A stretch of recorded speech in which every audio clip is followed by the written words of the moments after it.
we're down to one last card. Oh no, not yet. First off, I need a card selected. And I think it is your turn. Go ahead if you would. As you have heard, I think, on one other occasion, at least one, remember your card. Oh, you've already done that. Did you get a good look at it too? Yeah. And everyone else did? Mm-hmm. Excellent. Would you drop your card in? Wonderful. I will give the cards a little bit of a shuffle. You know, there's so many cards here in this pack. I'm going to make it a little easier on myself, if you don't mind. I think I'll just eliminate at least about half of those. I get the very strongest impression that your card is in this group. In fact, I think it's one of the first 5.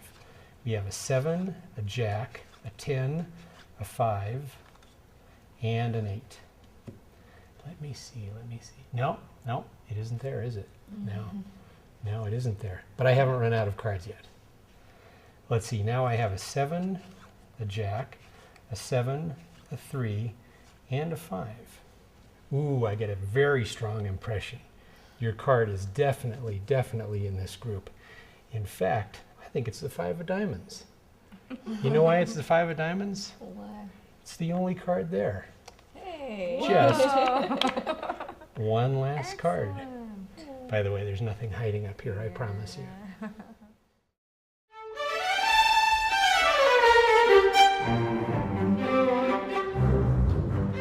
The explanation for one last card is as follows. By the way, this is a really terrific mystery and always gets a strong reaction from your audience. Here's what you do.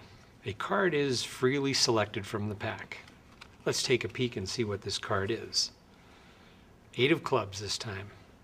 You're going to use an overhand shuffle technique, and here's what you do. I'm going to run 9 cards off the top of the pack as I am giving the cards an overhand shuffle.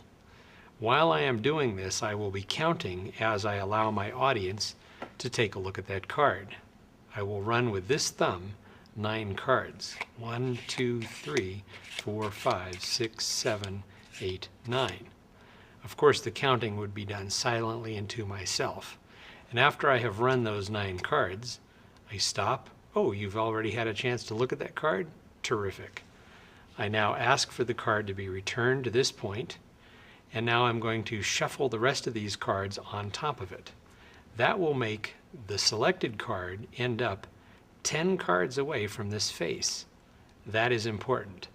I now shuffle off the rest of these cards, kind of randomly. You want it to look messy on top of that card. I am just drawing off cards on top of that. So now the state of affairs is as follows. I have on the face of the pack 9 cards up to the point where the 8 of clubs is. That's the 10th card.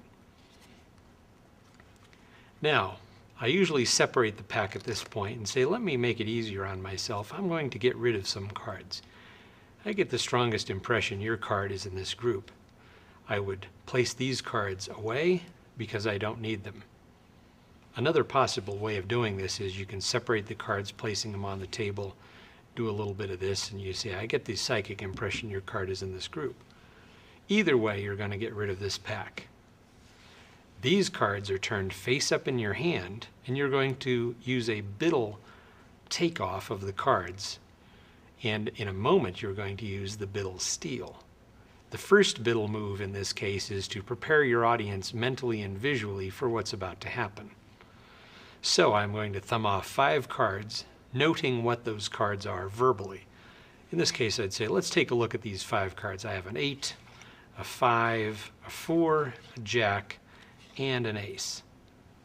The balance of the pack goes on the table for a moment. I casually give these a quick spread, and I put my hands together.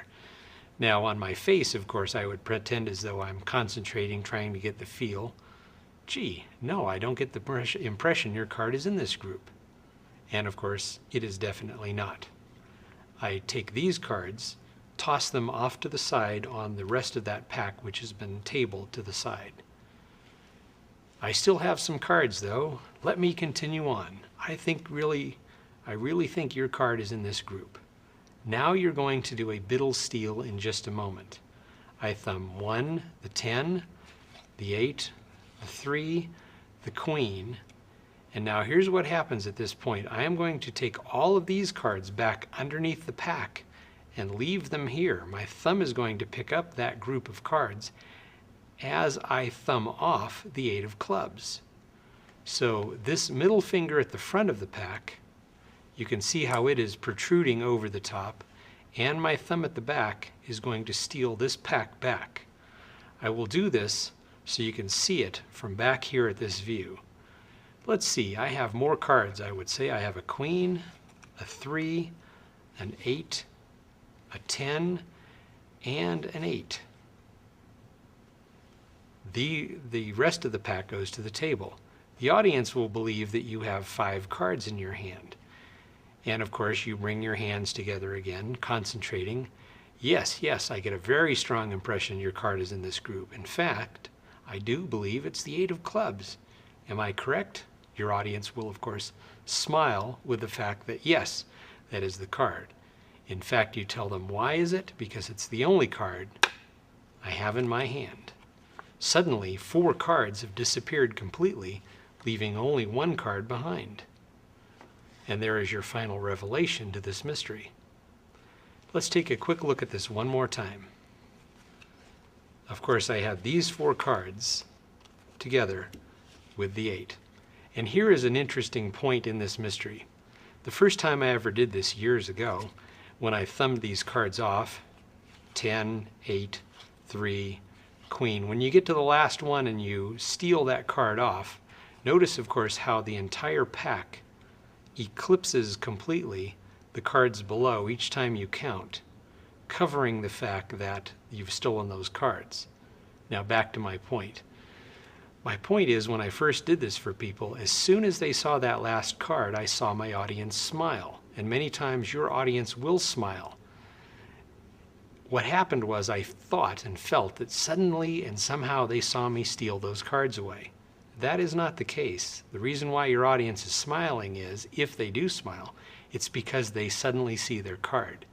In fact, why this steal works so well is because at the moment that they do see their card, their attention is completely on their selected card. And they may smile at that point. That's okay. Don't let that bother you. I just tell you these points because you will experience them. Of course, you bring your hands together as I mentioned. Bang, the rest of the cards have disappeared, leaving you with one last card. And there is your revelation. Enjoy this mystery. Please perform it for everyone you can. I know you will get the reaction that you want.